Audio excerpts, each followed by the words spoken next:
You ready? Let's do go. it. Sports Wrap is back. George, Ringer, welcome after a week hiatus to catch our breath and get ready for the March Madness.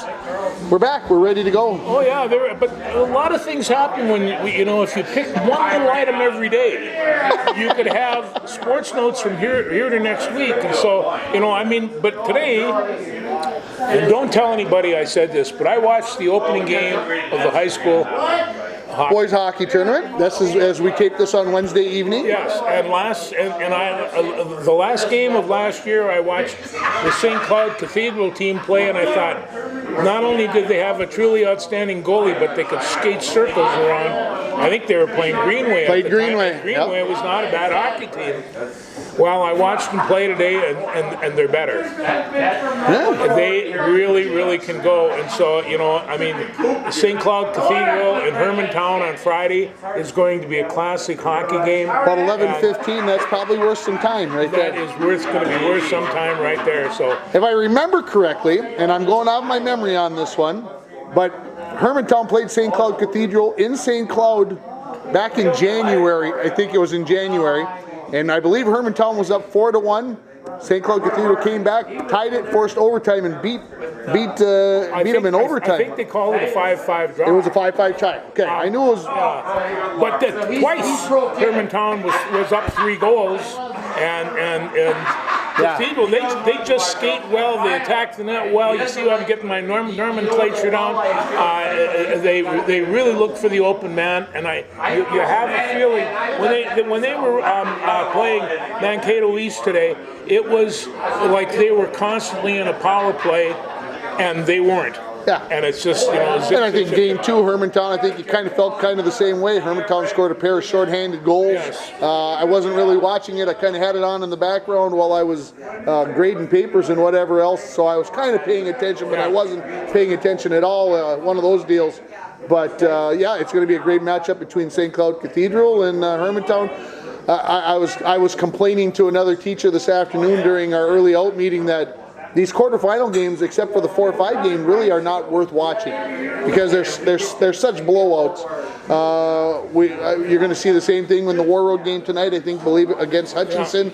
And then the 4-5 game at 8 o'clock or 8:30, whenever it gets started, ought to be a pretty good one. That might be all right. Between Delano and Matamidi. So. Well, they were talking, and they just says the top 4 seeds in both brackets are comparable, and they're going to give you a good game. The Class A semis are going to be a lot of fun Friday afternoon. They're going to be a lot of fun. A lot of fun Friday afternoon. I've got a couple of hockey players. So I see you got your bracket filled out. I've got a bracket filled out, so we might as well compare notes. So I'm sure you had St. Cloud Cathedral in Hermantown. I did. And then what do you got happening tonight? I got Warroad and let me see. You going Delano or Matamidi?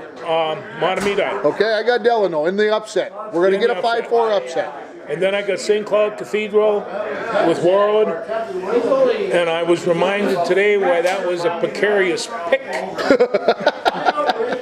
But I picked Warroad to beat St. Cloud in the finals. Okay, I got Hermantown against Warroad, and I got Hermantown winning it. And like I said, it could go a multitude of ways. No, Cathedral goes zip, zip, zip. Hermantown was bong, bong, bong, and they're a very powerful team, and they got some real big good boys that can skate and shoot.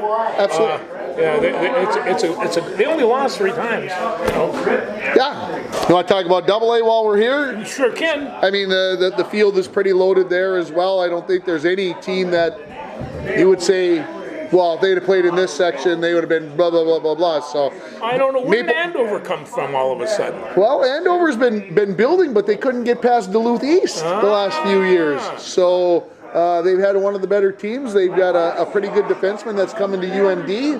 So we'll see what's going to happen there. But top game, you got Blake and Maple Grove tomorrow at 11 o'clock, or on Thursday at 11 o'clock. And I see you got Blake. I do. And then Eden Prairie, the 3 seed against Lakeville South. I was kicking that one around because I know Eden Prairie sometimes turn out some real hosses, and you just all of a sudden think, it's just the time. I mean, what is the greatest determinants in winning this thing? a hot goaltender. You can't do it without it. And, you know, and a couple of bouncy goals, and all of a sudden you're in the finals. I mean, it can happen as long as you have the hot goaltender. Well, and that's where I'm going to take the upset and the number 1 seed. I'm going to say Andover, the number 1 seed in AA, goes down tomorrow night. I got St. Thomas Academy beating them. That might be more of a whatever, but I watched Andover live on Saturday in the section semifinals, and I was not wowed. I was not wowed. Now, they absolutely spanked Eden Prairie, don't get me wrong, or Elk River, excuse me. They actually absolutely spanked them, and they're probably deserving of the number 1 seed, but I've got a feeling an upset is going to happen, and I'm going to go St. Thomas Academy over Andover, and then Moorhead takes down Hill Murray in the. But I see you've got Hill Murray. Well, I did, and that's. There's nothing wrong with that pick. That was an emotional pick for my old friend. His name was Johnny Hartman, and Johnny Hartman and I played football together, and he went to Hill High School. He comes to UMD, and he went to this all-Catholic school, boys' school at the time, and he mixed up with all of us heathens, and I don't know who became more heathen, but Johnny Hartman, I love you, and so I'm going with Hill Murray. And so then who you got making the finals? I've got Hanover and Blake, with Hanover winning. Okay, I got Eden Prairie and St. Thomas Academy, as St. Thomas makes a run through to the finals, but then Eden Prairie wins it all. So, hey, make your guesses. Check us on Saturday, whatever you need to do. Somebody give this to me, and I thought, now I have a sheet to bring to Sports Wrap, and it only cost me $10. Oh, you did one of those things. Oh yeah, this is an investment. This is an investment. So now you got something. Now this means something. By gosh, we've always been lucky in any of our gambling endeavors and stuff. But yes, we have. We have. So where would you like to move to next? So now that we put high school hockey to bed, where would you like to? You want to stay with hockey? You want to move to wrestling? You want to move to basketball? Wrestling. Funny you should bring that up. Funny I should bring wrestling up. How did I ever feel that was going to happen? You know who was announcing on the preps shot, the prep sports? Our buddy Jerry Cleveland. Jerry Cleveland. He and the rest of these announcers, they were so funny and they were so cool, and they brought in so many old stories. They reminded me of us. and it's just like but they had 2 for each mat, and they had 8 mats in the 2 opening rounds, and Jerry took the Class A, and the Class A had a kid from Black Duck Cass Lake that was champion, so they had him on the number 1 thing, and they had people asking him, "Oh, Jerry, 2-time state champion, would you do this again?" "Oh, are you kidding? This is my life." You know how he can go, and he was fantastic. So I had a great time listening to, and he did the finals. I watched. You can't watch all 3 divisions at the same time. You can't. No. I brought in 2 computers, so I was able to do 2. Yeah, when they've got 8 mats going, and even when the individuals are going on, it's crazy. You just, like you said, you can't do it all. I chose not to try to follow along because it was too helter-skelter. It was too much for me to do. But I do want to bring up one story, and it made the Minneapolis paper in the last day or 2. The kid from Becker, the 220-pounder who collapsed after his match and was resuscitated and brought back to life. They basically said he had no pulse. Mom said his lips were turning purple or blue or whatever color, and basically was at the moment basically dead. And the training staff came out and brought him back, and he's going to go play football in college if they'll clear him. If they'll clear him. So quite the story. It just what can happen to your blood supply and the oxygen and everything else when you're in this type of thing in front of 12,000-14,000 people and you're in the finals. They did not. I kept on watching the AAA match. When are they going to start the next match? And people there, and there was no announcing, nobody telling you anything. And when they came back on, they said they haven't told us what's going on, but something did happen. Serious very serious, and it's quite the deal. So kudos to the people who helped. Kudos to the kid for being strong enough to and seem ready to go. And obviously there's lots of things there. So, what else you got about the high school wrestling? Well, I'll tell you what. I've got. There was some team champions here. If I can find that. Stillwater made a run at Shakopee. Shakopee is an incredible team. Shakopee has 4 people returning to the team that are state champions. Oh, not too shabby. So does Stillwater. I mean, they were all over the place, and that isn't even counting how many people took second and third. I mean, you take a look. There was not an open weight amongst them. I found it interesting reading the stories in the paper how in the team competition last Thursday, 132s wrestled at 138s or 150, whatever. They were being shuffled around, and even though that's how interesting, that's how technical it gets. Well, those are the kinds of things that you don't see at the college level. No, and you can't, because you're not going to put somebody down at a much lower weight when he's at 145. And wrestling is only 5 or 6 pounds in the high school, and you can match them up, and you can give up one weight. Okay. So, you can wrestle at 185 and weigh 170. And in fact, Ostrud used to weigh in 2 people at the same weight, and people would say, "Why are you doing that?" And he'd say, "I don't know which one I'm going to wrestle." Right. You can do that? Yes, you can. And it's just, but he was a master at it.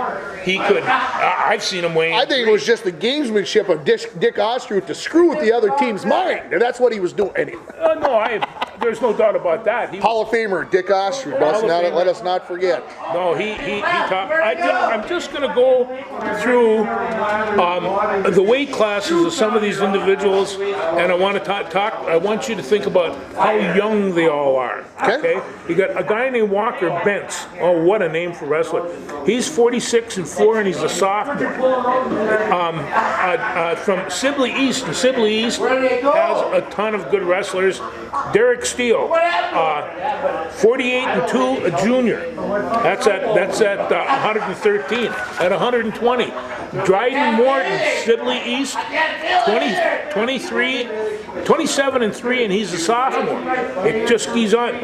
Trevor Johnson, he's the kid from Black Lake, Cass Lake, Bena. 38-0, and the coaches are very happy with him because he's a senior. And it goes on and on and on. Let me see, what else is it? Trey Fairbanks from Deer River. A pretty good football player, and I thought he'd probably be a pretty good basketball player. I was wrong.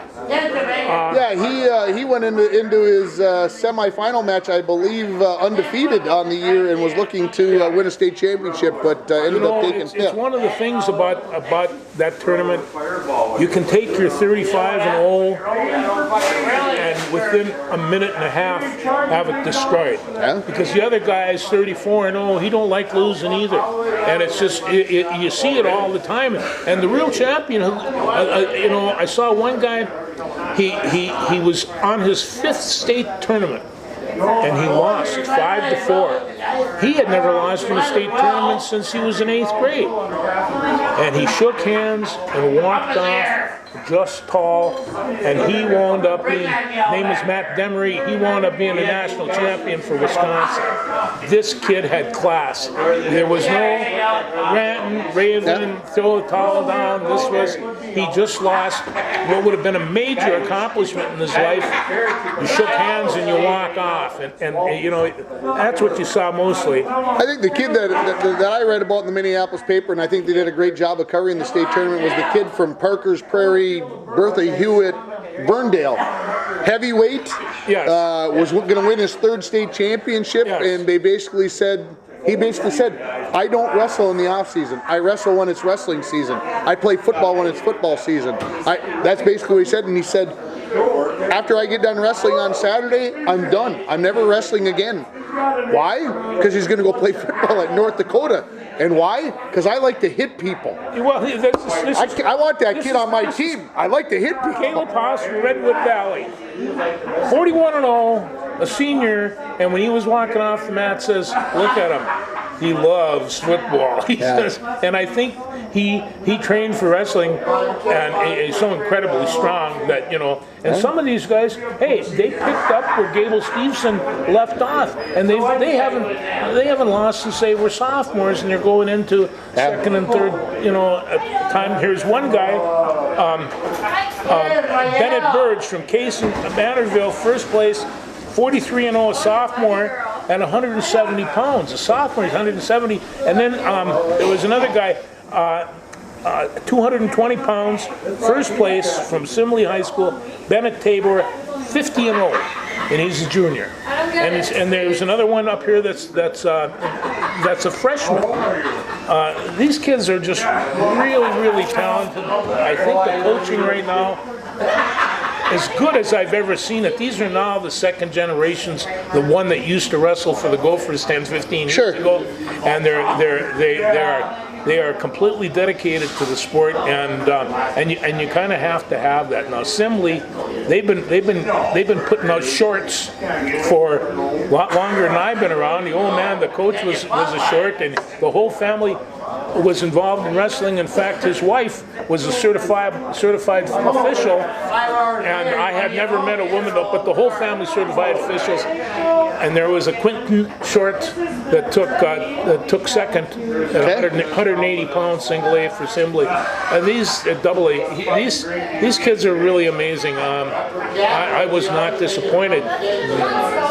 That being said, you can see the big difference between them and the collegiate wrestlers that we're going to see this weekend. Absolutely. So let's move on to the Big Tens. Yes. The wrestling championships for the Big Ten are Friday and Saturday, and of course the Big Ten is the class of the wrestling in NCAA. Of course the Big 12 would say that they're second, and probably rightfully so, and then you get the Cornells and the other schools out there that seem to have maybe 5, 6, 7 pretty good wrestlers, but they probably wouldn't compare up. And so I printed off the Big Tens. They've got 14 wrestlers pretty much, and where you want to start? You want to start right at the 125s? I missed. Yeah, you start right for 125. I know that Patrick McKee is there. Now I watched Albertville wrestle last Saturday, and both the McKee brothers are from there, and there's people picking up where they left off. Sure.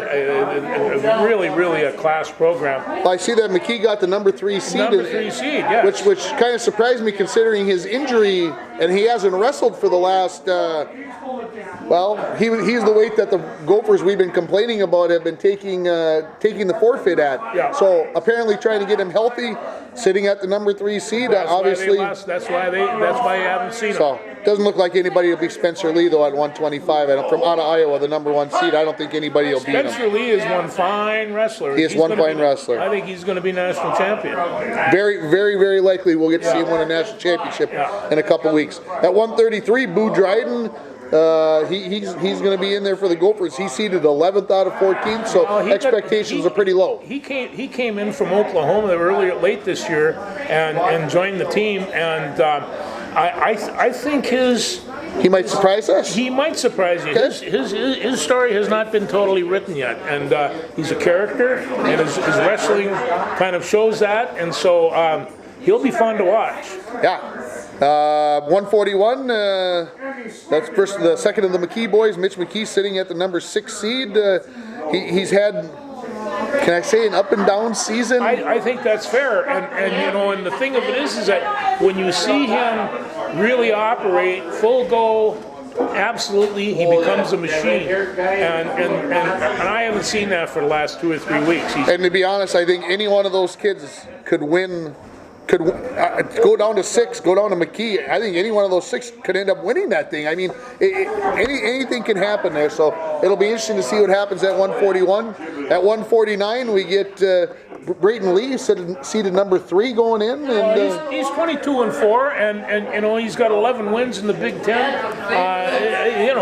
He's a tight 49-pounder, and again, strength and quickness, he's got them all that, whether he has the skill. There's one, I want to watch Gable Steveson, don't get me wrong, everybody, but the one wrestler I want to watch this weekend, if I get the chance, is I want to see Sammy Sasso, the 149er out of Ohio State. He beat Brayton Lee a couple weeks ago, and Lee had him in just some horrible, god-awful spots, and he kept getting out. He had his foot up about this high above his head, and he got out of it. Not once, but twice against him. He's very interesting. He's going to be one of these kids that you just never know what he's going to do. So I'm excited to watch this kid. No, it's one of those things. That's why the Big Ten tournament is so much fun. Yeah. And it's a precursor of the NCAA. We should talk a little louder because you see, we got. Remember when Chevy Chase used to be on Saturday Night Live? And for the people with hearing,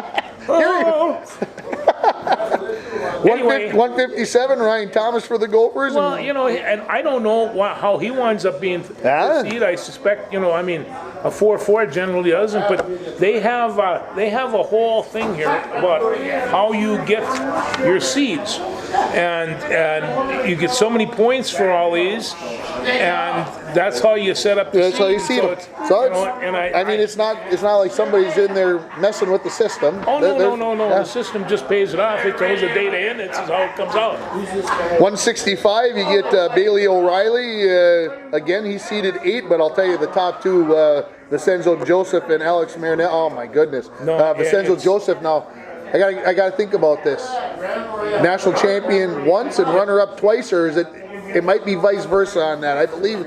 Anyway, he's the class of the field, and we'll see what happens. Well, I tell you, Bailey's probably one of the most popular guys in the team. Okay. And they've written up about him like, sometimes wrestlers develop characters, not characters. And I think Bailey O'Reilly is one of them, but he's a real crowd favorite. He is fun to watch. So he goes out and gives you what he has. 174, Devin Skatska gets the number 4 seed for the Gophers.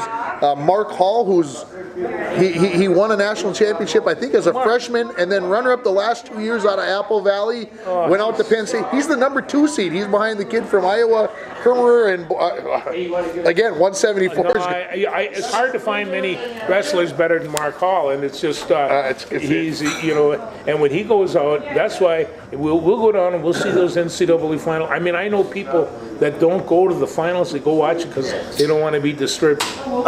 So they can get up and. Yeah, they go a little nuts. But we're going to see some fine wrestling matches in the finals. 184, Owen Webster for the Gophers gets the 8th seed, which kind of puts them in a tough spot, but obviously I haven't looked to see how many seeds each of these weights get, but usually the Big Ten gets no less than 7. Yeah. So get into that top 7 to kind of get you home. 197, the Gophers, Hunter Ritter. 184, they give you 10 this time. Yeah, Hunter Ritter sits down at the 10 seed, but Colin Moore, the guy out of Ohio State, world champ, and he'll be tough to beat there. And then I hadn't looked at the 285s because I assumed that my good friend Gable Stevenson would be the number 1 seed, but he's the number 2 seed I see. And I would guess that Mason Parrish is the number 1 seed. He is, and I would guess that they give him the number 1 seed because of he's had more wrestling matches, and he is undefeated as well. And how do you say Tony from Iowa? Cassiopeia? Yeah, he's the number 3. So any of those top 3, poofed up.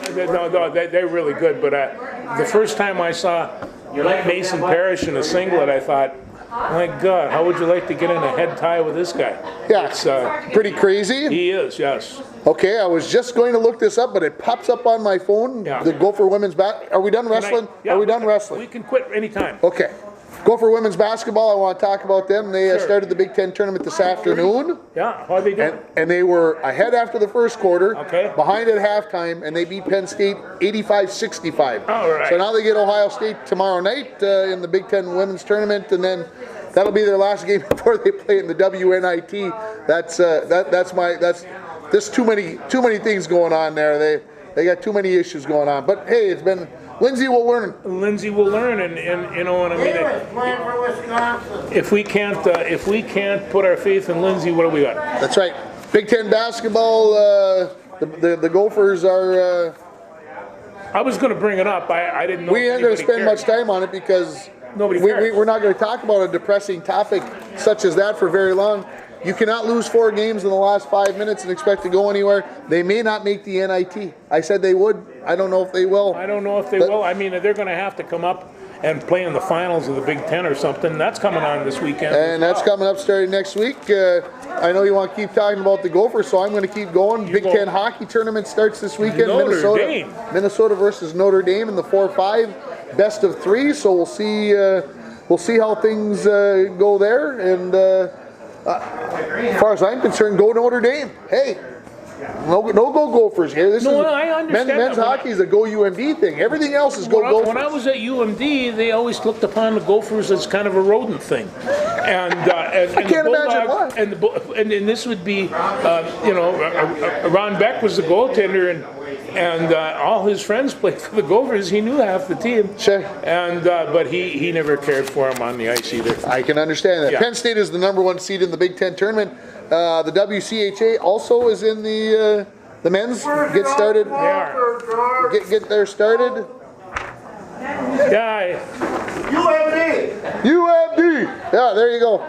In the WCHA, Bemidji State's the #2 seed as they get started this weekend with their playoff Well, series. Sue went down to a BSU game this weekend. Had Okay. a great time. They split with them, but they lost. They lost the second game on Saturday. Okay. But I'll tell you what. I'm thinking next year I just might get a season ticket. It's not that far, and they don't cost that much. There's plenty of seats. Yeah. Come over and sit over here if you can't hear me. Louder. So the NCHC, where UMD and North Yes. Dakota and all those teams reside, they will get their playoff started the following week.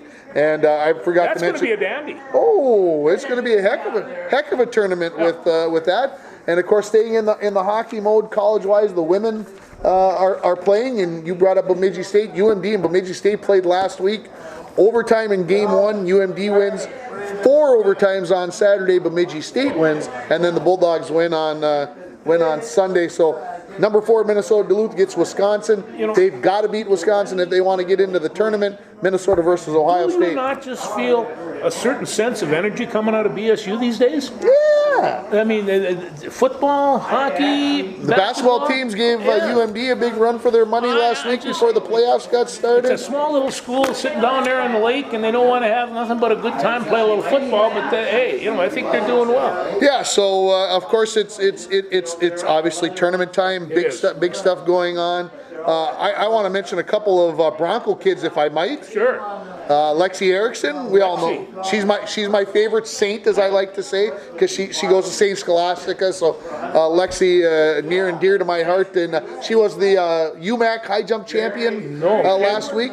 Took a 3rd and a 5th place in the UMAC indoor meet. So congratulations to Lexi. Wyatt Ulrich, who plays for St. John's, finally his senior year. He seems like he's been playing forever. He started off the season, the first 2 games in a doubleheader, 4 for 7 with 6 runs and a couple of RBIs for the Johnnies. They're 2-1. Well, you sit around St. John's long enough, you'll learn to hit the ball. He learned to hit the ball, and he's always been able to do that. So just wanted to give a couple shout outs to those kids. The Bronco boys basketball team, pardon me, they get started in the playoffs Thursday night against Proctor down there. That's the 4 versus 5 game. The Broncos have been playing some okay basketball lately. They've lost Jet Tomzak to an ankle injury. Ooh. Shame on you, Jet. I say that because it was during lunch.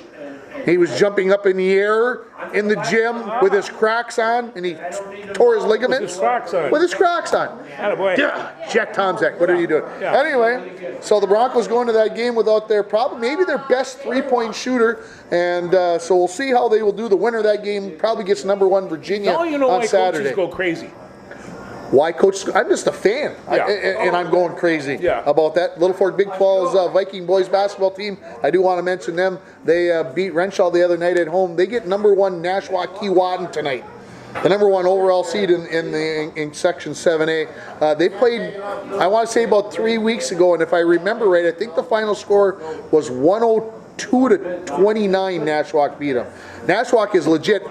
Do not be surprised if Nashua beats Northwoods in the section championship game to break Northwoods' run of going to the state tournament. For a long time. Nashua is that good. Keep your eye on the Spartans. Kyle Georgi, who came out of MIB, and is now the head coach over there.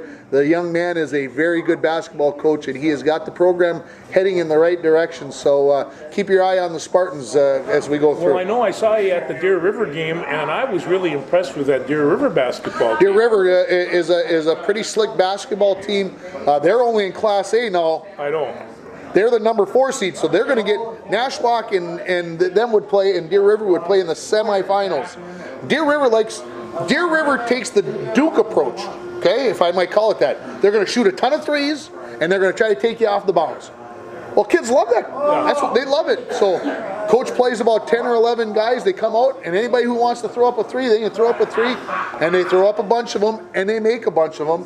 And so they've got that Duke syndrome. When they're on, they can be tough to beat. When they aren't hitting those threes, it can be very tough. So it's going to be very interesting to see what happens with Deer River. Yes, you saw them against the Broncos, Oh, and they you were can fun see, to watch, right? and you can see. It was a You can see what they do. So the two playoffs. freshmen, a couple of sophomores, and a junior for the starting 5. No seniors there. Yeah. So coming through there, the boys get started in earnest here in the middle of the week. The girls are wrapping up this week. Yeah. Might as well stay there. 7A girls on Thursday night.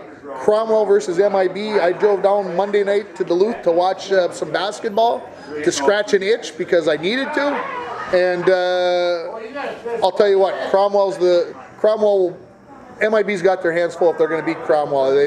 Cromwell not only has shooting, but they also have size that MIB just I don't think can match up with. So I give the edge to the Cromwell there. 7-2A semifinals are tonight. Going to get started about 10 minutes from now, where we're sitting in the semifinals. Virginia upset number 1 seed Proctor, who's been ranked in the top 5 in the state essentially all year. They beat them 59-57. They get Pequot Lakes, and then Marshall, who took out the Broncos, they get number 1 Esco. I go Virginia in the upset again. They come through and they play Marshall on Friday night. That's my pick against there. And then in 7-3A, Hermantown versus Hibbing. And I got to make a decision tonight. Do I drive down to Duluth tomorrow night to watch Hibbing and Hermantown, because I got a cousin who plays for Hibbing, and it would be awful if I wasn't there, right? I mean, I should be there. George, try to talk me out of this. No, I'm not going to try. Don't try to talk me. My wife's going to try. You sent me to Detroit one time. When I sent you to Detroit to watch football. What and an overnight trip to anyway. So girls basketball getting wrapped up here. My daughter's team at Anemia, they are playing in Hinckley tonight in the semifinals, and they've been squeaking a couple of upsets. And she says she was really happy because people were starting to do a little complaining about this and that 1-loss record mostly. Yeah. And all of a sudden they pull a couple of upsets. Nobody's talking anymore. Nobody's talking anymore. You want me to finish up what's on my sheet of paper here? Please I'm going to do. Gophers softball is out on the West Coast. They're in Los Angeles this weekend for 5 games. The big one is Saturday night. They get UCLA, who I think is either 1 or 2 in the nation. So the Gophers, we're going to find out where they sit against UCLA. They're sitting at 12-7. The baseball team 5-7. Lost to North Dakota State last night. Yeah, I saw that. That does not go over well, I don't think. They get South Dakota State tonight at US Bank. And so we'll see. The Gophers, when you're playing, don't anybody judge me on this. When you're playing the North Dakota States and South Dakota States, that's when you play your other kids, some of your other kids, right? You don't play. But when you get to the Big Ten season, you better not be screwing around, right? What Division I schools better realize, these other schools are coming in, they're not there to just play. They are there to upset you. Absolutely. And it's just like you see it happen all during the football season, baseball, basketball, all the time. I mean, how do the Gophers lose to South Dakota State? I mean, this they've done this, and it's just you got to be careful of those small schools. You got to be careful. They come in with a chip on their shoulder. North Dakota beat Iowa State in basketball. Or Nebraska. How was that to happen? And there it is. I want to talk a little Fort Francis sports because it's this time of the year. I mean, you can't get enough of the brackets, right? No. Fort Francis girls and boys hockey start their best-of-3 series tonight. Both of them playing St. Thomas out of Kenora, the private school from up there. And the best-of-3 to see who goes to, basically, this is to see who goes to the state tournament to go to the provincial championships. So we wish them the best of luck. The girls volleyball team from Fort Francis already is going to the state tournament, and their curlers get started with a chance to go to the state tournament, they get started. So I'm very excited. I saw that girl hockey team play. They are a fine bunch of fine. hockey players, and they got a great goalie. And they got a great goalie in Sandalovich. You could do a lot of things with that. And as long as I brought up curling, As long as you brought it up. the national mixed doubles championship was in Bemidji over the weekend. Guess who didn't get to go? No. That's horrible. But of course, the women's, I failed to mention on our previous show that the Canadian women's, some of the best women's curling in the world, going on a couple weeks ago. This week, the men's, the Brier, is going on in Kingston, Ontario. So we've been keeping an eye on that in the evenings and whenever we can. And Are you finding most of these things streamed as well? yes, yeah, you got The streaming thing is just amazing. to watch the Brier, you go to ESPN, watch ESPN, and right here on the new computer. Yeah. And the curling is just absolutely crazy. It's so good. You got young kids, you got old guys, you got the veterans, you got these super teams where they bring in all these guys, and so it's good. The championship will be on Sunday. If you want to see some good curling, go to ESPN3, find the Canadian curling, go under watch ESPN, click on it. It's a great sport. It's fun to watch, and we'll see. Northern Ontario, who's kind of the home team, can we call them Northern? The Northern Ontario Provincials were in Fort Francis, I want to say 10 or 11 years ago, and Mr. Jacobs, who is the skipper of that team, he's been winning it pretty much regularly since then, and his team was 1-3 the other day, in danger as the #1 overall seed, in danger of not making it to the championship round, but it looks like they'll get into the championship round. So go Team Jacobs in Northern Ontario. Let's see if they can pull it off this weekend. Okay, I think that pretty much depletes, besides the Twins, the Wild, and the Wolves, that we don't really have to talk about. What do you got here? Listen, this is kind of a shout-out situation. It's the end of the wrestling season, and I've got to formally congratulate Dan Jinks and Don Kusanen for being elected into the Minnesota Wrestlers Hall of Fame. There will be a celebration on the 6th of May. I suspect I will be there. I hope so. When you see guys that have contributed 40 and 50 years of their life to their sport, they really do. And they're not only great wrestlers. I mean, wrestling, Dan would rip your tongue out if you had a chance. But these are very, very fine men, and I'm close to them. Absolutely, I've had the opportunity to meet both of them, and I'll back you up on that. Okay, and then you know who Mike Turk is? Mike Turk. Mike Turk is he's a 21-year-old. He plays football for Arizona State. Okay. And he got invited to the NFL Combine. Combine. And he's down there. And Mike Turk, he did 25 reps of 225 weight. Not too shabby. He won the receivers and tight ends. He outlifted all of them. Now, there's one thing about Mike Turk. He's a punter. He spends a good deal of time in the gym, and he has a trainer and stuff. I'm telling you, if he could use his arms for punting, but they're this huge, and he only weighs 225 pounds. But he won the punt or the bench press for the tight ends and for the wide receivers, and outlifted quite a few of the offensive linemen and the rest. Wow. So Michael Turk, good luck to you. He's got an uncle that was a punter in the NFL. He's got a brother that was a long snapper for many years, and so he's not akin to this. I saw a picture of him doing this. He looks also like a serious character. Sure. So I like Mike Turk, and then it comes to the dream of many men in northern countries that are familiar with hockey, and this happened to David Ayres. Yeah, we probably should talk about that. David Ayres, a 42-year-old maintenance man who sometimes Zamboni driver. He was a junior B goalie, and he stands because all home teams have to keep an emergency goalie. In case everybody does this, they were playing the Hurricanes, Carolina Hurricanes from Raleigh. I didn't know all that. I've learned all that. There you go. and they shot a couple of goals on him, and then he tightened up. He got 8 saves and beat the Toronto Maple Leafs. Pretty cool stuff. A week later, they sent him down to Raleigh for a celebration, and they hauled him around town, gave him the keys to the city, had a parade for him, and it's just like, who's to say you can't have a little sense of humor with sports? Well, and then they discussed whether they should stop doing it, and I'm like, why are you discussing this stopping? What are you going to do? Are you going to have a team carry like 8 goaltenders, and they're going to have to? This is the public.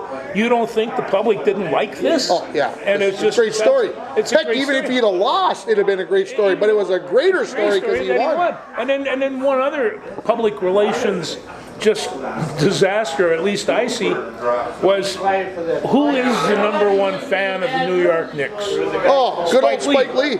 Yeah. They threw him out. They wouldn't let him in through his door. And so he's been going down there and he says, well, even if he didn't deserve this, they figured since the Knicks came back, he has spent $10 million in tickets. He contributes tons and tons of stuff for people to come to these games and do all the rest of this. And he gets in a contest with the owner and he says, well, I'm not going back. And it's and so the Knicks put something out today because I had not heard about this, and so at some point today I'm like, okay, I got to find out what this is all about because I don't know what it's about, but I got to find out.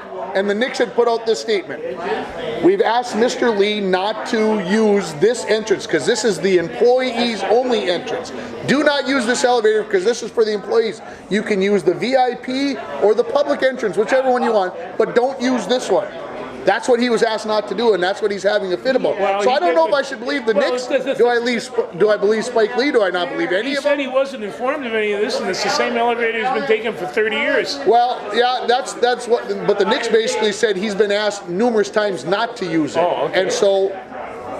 Well, and also he said, she said, blah blah blah blah, or he said, or however you want to say it. So. Hey, what can I say? He hangs out with Samuel Jackson and Chuck Barkley. There you go.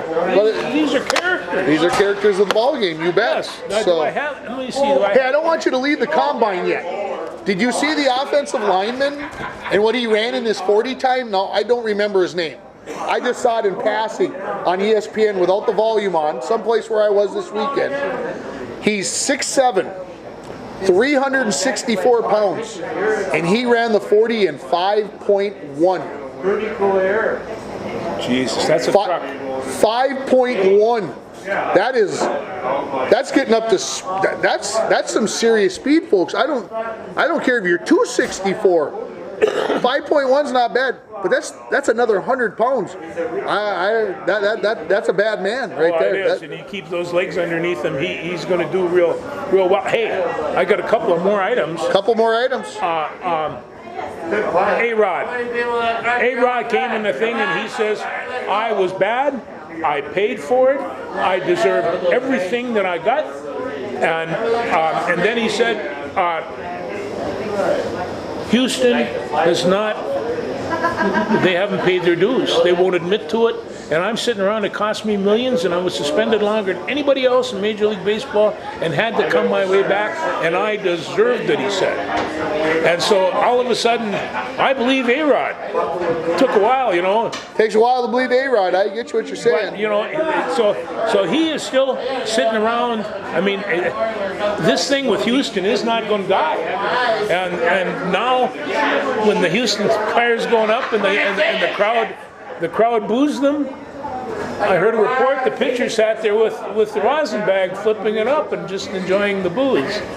Now, that doesn't sound very sporting to me, but Well, did you hear what Trevor Bauer did, who was kind of one of the first pitchers to kind of go on the tirade that really kind of opened the door? I won't say he was one of the first that really kind of was very vocal.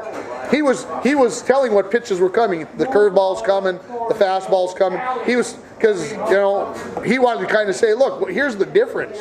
When a batter knows what's going on, here, the curveball's coming.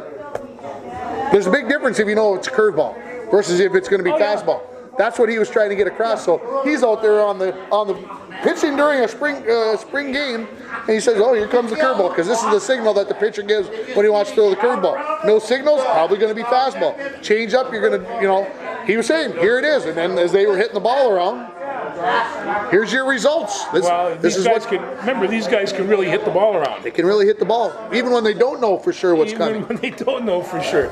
Anyway, Christian Yelich, he's back in business with the Brewers, and he is getting a little bit of an extension, $200 million.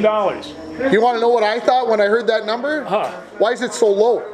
Can you believe that, folks? Oh, no, Why is it 200 million's not enough? Is it? That's only 25 million a year, right? See, you're looking at me like I'm.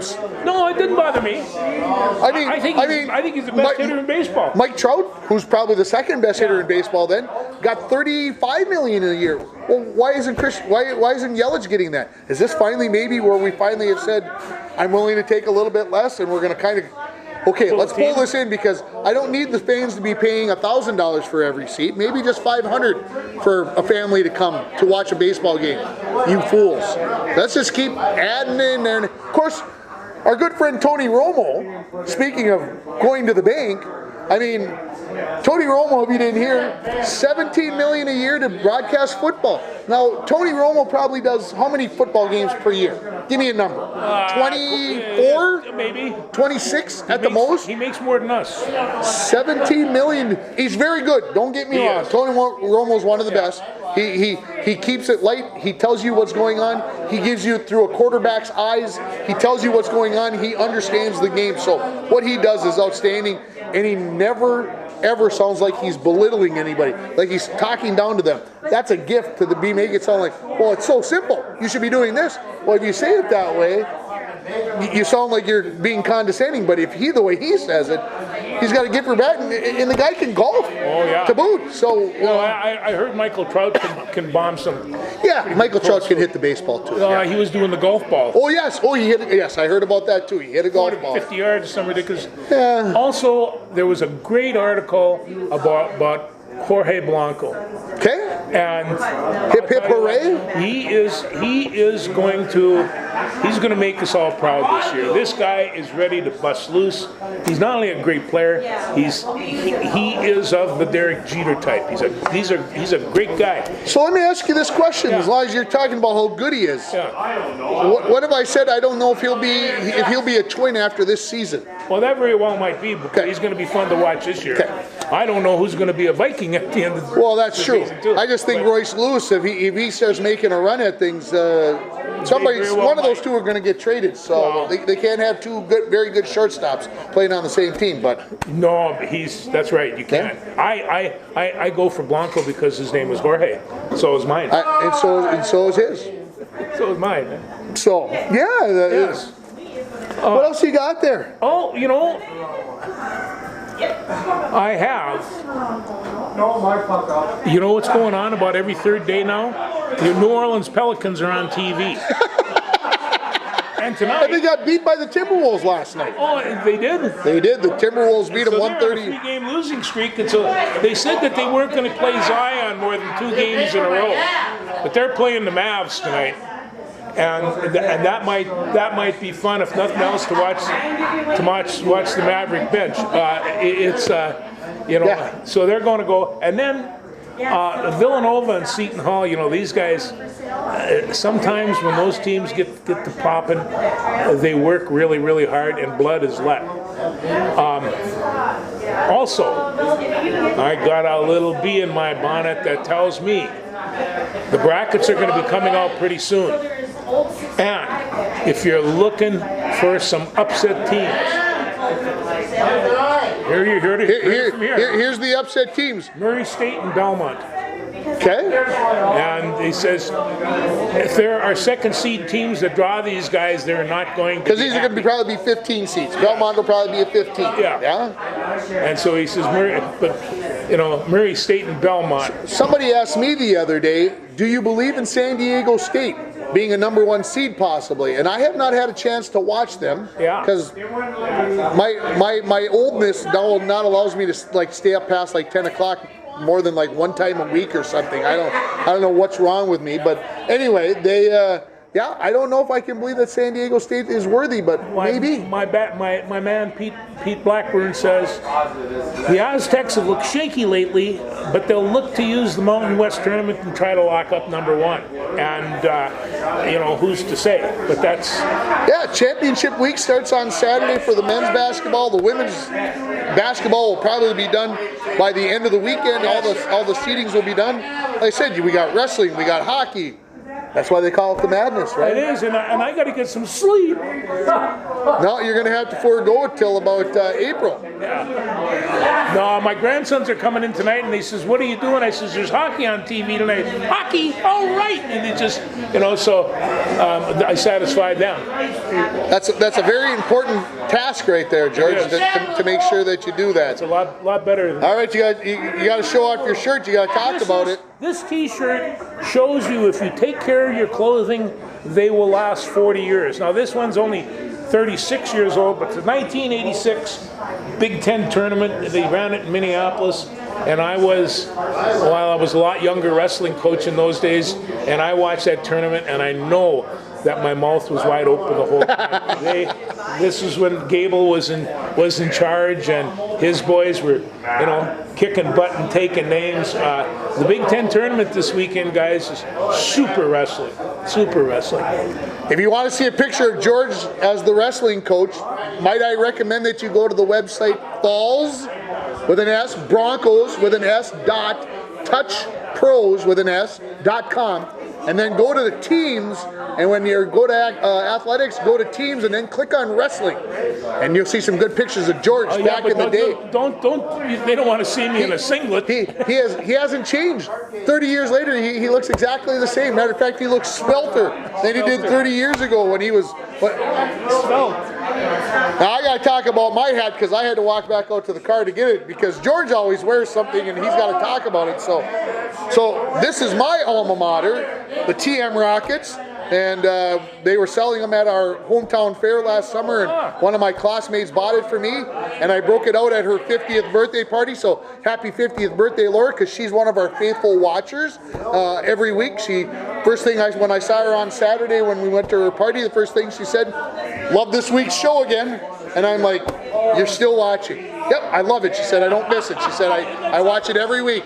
So Laura, happy 50th birthday, and we had a great time on Saturday night down in Sturgeon Lake at Docks. A little selfless promotion for Docks. Good place to go have a bite to eat and stick around and on your way to the cities. And so the TM Rocket hat was out that night because it was almost all former TM Rockets that were there at the party. So we had a good time. And then I wore it Monday night at the girls basketball games at UMD, and more people giving me, "What are you wearing that hat for?" "Hey, I'm a TM Rocket. Kelly green and white. Let's go. Come on, fight you Rockets. We're gonna win." And so anyway, I had to bring it out for the show. How can you have a school like Toivo? Toivola. I know there's some Finns in there. There's a whole bunch of Finns from Toivola. You better believe it. Yeah. It's one of the things there. It's a great name. So anyway, we got our clothing talked about. I know the music probably hasn't been playing in the solarium because you've been watching. Oh yes. It really has. And I just like, and I'm exploring. I'm really kind of surprised because since I bought my Big Eagle collection, I've been going through my record collection. I do have quite a few of them, so I've been playing this. And one of my favorite guys in the Eagles is Joe Walsh, and he plays "Life's Been Good to Me So Far," and you know, there's one in line. "I can't complain, but sometimes I still do." I like that one. Yeah, that's right. So, if you've been watching wrestling and you've been listening to the Eagles and you've had no time to read? I've actually, I have had some time to read. I've been reading about nullification laws, or laws that the federal and the state government make, and like if you don't like that law, you can't just ignore it. So it's I was thinking in terms of some gun control issues and some immigration issues, and I come to find that a nullification, the next step from nullification is secession. And so if you want to, you know, get to the next step, you're all right. But Scary stuff. Most of the stuff that people are going and doing are nullification laws, and that can't be changed. You have to kind of change the Constitution and stuff. So that's what That's what he's been reading, folks. It sounds pretty dry to me, but boy, I'll tell you, he makes it sound exciting. He makes it worth like you should pick it up. Daniel Webster, John C. Calhoun, and these guys just really, this is what they argued all the time. You know, this was the nullification thing, and so it still comes up. It hasn't changed. Eli's got a big tournament this weekend. Go Bronco White mini mite hockey. Got 3 games over in Fort Francis this weekend. Let's kick some butt and take some names. And the other thing is, spring sports start on Monday. No kidding. Track and field, girls softball, and the pitchers and catchers and conditioning can start for baseball on Monday. The following Monday, golf and the baseball teams report. So pretty soon, here come the spring sports. You know what started today at the University of Minnesota? Rowing. Row the boat. Spring football is starting today. Spring football. 4 open practices and an inter-squad scrimmage in the first week of April, somewhere in there. Yeah, I see that they're trying to compact it because they don't have a double bye week this year. They've got only 1 bye week, so they're trying to condense it so that the boys can kind of get a feel for what it's going to be like to play 10 consecutive weeks for the Gophers. So I read that in that story where they said about the spring game when it was going to be, and they said we've got to get ready to play 10 straight weeks of college football. So not where they had that week off before the November when they beat Penn State and everything else. So it'll be a tough go for the Gophers, but hey, why not? So let's roll that boat. Got anything else? No. There you go, folks. That's the wrap. We'll talk to you soon.